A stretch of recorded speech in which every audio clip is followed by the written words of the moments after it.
Good morning, everyone. It's Robert from On My Turntable. Hope you're having a great morning this morning. It is Tuesday morning, as always, a coffee kind of morning. Hope everyone's doing well. Again, I apologize. I've still got this summer cold going on, so my throat isn't and my voice isn't 100% yet. It's been almost a week. Hopefully, it'll clear up soon. Today, I want to continue my great bands you need to listen to series. This is part 2 of Deep Purple, the Mark II version of Deep Purple, my favorite version of my favorite band. Before we get into everything, though, please hit the like and subscribe button below. Thank you to all that have liked and subscribed so far. I greatly appreciate it. I want to continue to put great content out there to be informative and to show you guys some great bands and artists that I have in my collection. Because of you guys, your likes, your subscriptions, your wonderful, wonderful comments that keep me going, keep me motivated to do this kind of thing, and I greatly appreciate it. Thank you so much as we push to 1,000 subs, and I hopefully will get there soon. That is my goal for the year, and just want to keep on plugging away. So, yeah, the Mark II version, I spoke last time on the Mark I version, the original version of the band. Released 3 albums. Super fantastic. I apologize. I'm sorry for clearing my throat. Super fantastic 3 album version of Mark I. But the band wanted something different. They wanted a harder edged sound, and they knew that original singer Rod Evans didn't have the pipes to do so, and they wanted a deeper rhythm. And Nick Simper wasn't that person either. So the Mark II version was formed when 2 members from the band Episode 6 joined secretly. Ian Gillan on vocals, the amazing Ian Gillan, one of the best hard rock vocalists of the time, and Roger Glover, bassist, also producer, amazing musicians in his own right. Kind of joined behind the backs of Rod Evans and original bassist Nick Simper. Again, they wanted a heavier sound, and this all happened around 1969 or so. They just knew that Nick Simper and Rod Evans weren't the fit for their future plans. They originally tried to recruit Terry Reid, the great singer, guitarist, to join as the lead singer. And I've got a couple of Terry Reid albums. He's pretty darn good. But he wanted to continue to pursue his solo career. So they found Ian Gillan, again from the band Episode 6, and and he wouldn't join unless Roger Glover, the bassist for Episode 6, came along with him. So they were reluctant at first. They didn't really. They did still like Nick Simper, but without Ian Gillan, they knew they weren't going far. So Ian Pace, actually the drummer, insisted that Roger Glover join because he felt that they played well together. It was a good fit. So the band accepted Roger Glover, and he's in the band. And they released a single, Hallelujah, which was a cover track. It didn't do all that well, but Nick Simper, he found out when he was out of the band, when he called up and found out what the next recording session was, and he was told at that time by management that he was out. Kind of a crappy way to do it. No meeting with the band at all, no contact with the band. He was just told by management that he wasn't out, even though the new lineup was already established and they created this single. Rod Evans was already pretty much out of the loop as well, because he wanted to leave for the States, and he found a girl in Hollywood, and he also wanted to be an actor, so he wanted to pursue a different career. So he was pretty much out of the band at that time as well. The first project they worked on was a John Lord's Concerto for Group and Orchestra. I've got a picture of that up above. I don't have that album. Hopefully one day I'll find it in the wild. I just haven't seen it much in the wild. Recorded at the Royal Albert Hall with the Royal Philharmonic Orchestra. Kind of a strange start for a heavy metal band at the time, but the band wasn't too thrilled about it in the beginning either. Obviously, their goal was to find a harder, rocker-edged sound, and they're doing this joint effort with an orchestra. But in the end, the band absolutely loved it. They absolutely loved it, and they were quite pleased with the performance. But after the concert and that whole era, the band started to work on touring and also work on a new studio album, and they formed In Rock. For the time, probably one of the heaviest sounding albums of that day.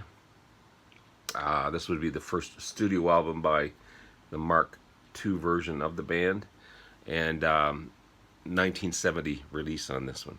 Amazing stuff. You got Speed King to start right off with. You got Bloodsucker, Child in Time, the amazing opus Child in Time, kind of their stairway to heaven, if you call it that. You got Flight of the Rat, Into the Fire, Living Wreck, and Hard Loving Man. Fantastic stuff. I've got to find a newer version of this one, but it's because it's amazing. Early form of heavy metal, hard rock, and it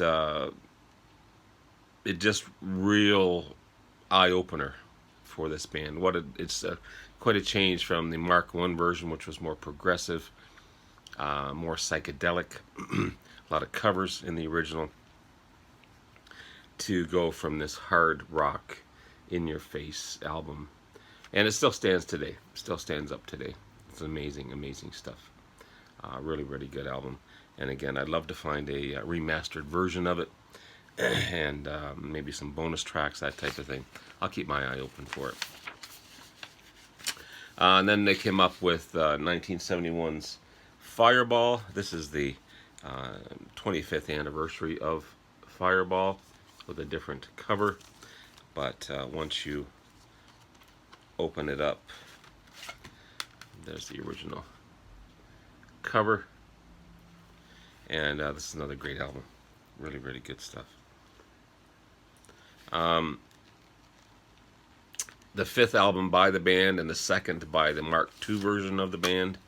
You got Strange Kind of Woman, you got Fireball, and there's where they recorded it there. And it's a great sounding Roger Glover. Great sounding album. Really refreshing. Mostly, I believe, all original material. There's an instrumental on here as far as some outtakes as well, and remixes. But here's a cool... Richie's not in this picture. Oh, there he is, right in the corner. I didn't see him, sorry. I didn't see him.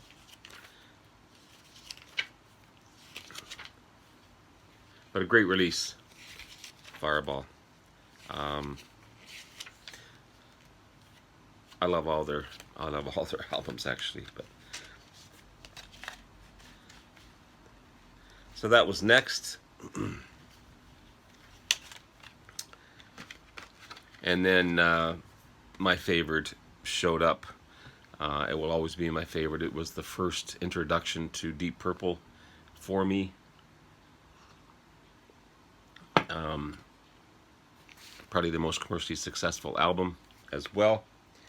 1972's Machine Head. That classic cover. This is the remastered. Sorry, this is a remastered version, 180 gram vinyl version, not the original album that I used to have when I was a kid. but remarkable stuff. The sixth album by the band, the third by the Mark II version. I also have the 25th anniversary edition, which is side one having the original album, and then side two is different guitar solos, which I'm not too big on. I don't listen to that one much as I prefer the originals. But you got Never Before, Lazy, Highway Star, Smoke on the Water. The deep cuts are amazing as well. Maybe I'm a Leo, Pictures of Home, Never Before, Lazy, the amazing Lazy. This one has a quadraphonic mix on it as well. Space Truckin', heavy, deep track Space Truckin'. Again, my favorite album of the Mark II era, and will always be that way. There's a picture of their recording and the tight quarters that they were in when they recorded this album.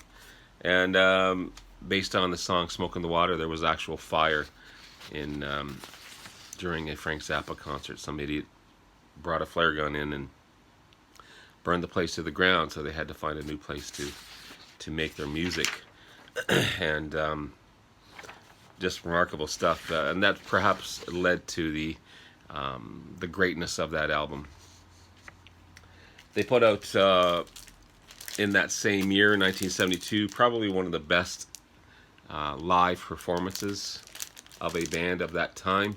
This is Made in Japan. Remarkable album. Huge commercially successful, also critically successful as well. Recorded in both Osaka and Budokan. In 2012, Rolling Stone magazine ranked this album as the 6th best live album of all time, which it is. It's remarkable stuff. There's a cool picture of the band at their peak, and amazing stuff. In 1973, and I have 2 copies of it, Who Do We Think We Are? This was actually signed by the band. This is a VCLT, and I'm so grateful to have this copy of it, as well as the copy that I had, Who Do We Think We Are? Perhaps the weakest of the albums of the Mark II version, but still a fantastic album. I love it. Who Do We Think We Are? Also be the last album of the Mark II version, as Roger Glover and Ian Gillan would leave the band. One of my favorite songs by Deep Purple, Woman from Tokyo, is on this one. More of a blues-based album than their hard-edged, singing rock or Machine Head, or even Fireball. But it still rocks. Still rocks. There were a lot of tensions in the band because of fatigue. They were constantly touring, constantly on the road. If management would have been smart at the time, they would have given the band a break, and perhaps the Mark II version would have continued. But they were at their top as far as the best-selling artist in the U.S. in 1973, and there was a lot of tension between Ian Gillan and Ritchie Blackmore, and that pretty much started from the beginning, which was weird because they insisted on having Ian Gillan in the band, but just creatively, personally, the two didn't really get along, and they still don't get along, even though they've kind of calmed down on that feud, I guess, if you call it.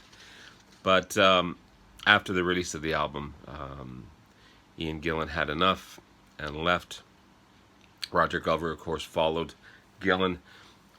They would go on to create the Gillan Band. Roger Glover would go on to work with so many other bands. He actually ended up with Rainbow with Ritchie Blackmore at a point. But Mark II, the end of a great era, short-lived era of the band, but still my favorite version of the band. And coming up, I'll be looking at the Mark III version, starting in 1974, with a completely new addition to the lineup to replace Ian Gillan and Roger Glover, and I'll speak to that when I do that video in the next couple of days or so. But there's my look at Mark II, and have yourself a wonderful day. Love you all. Take care. Bye now.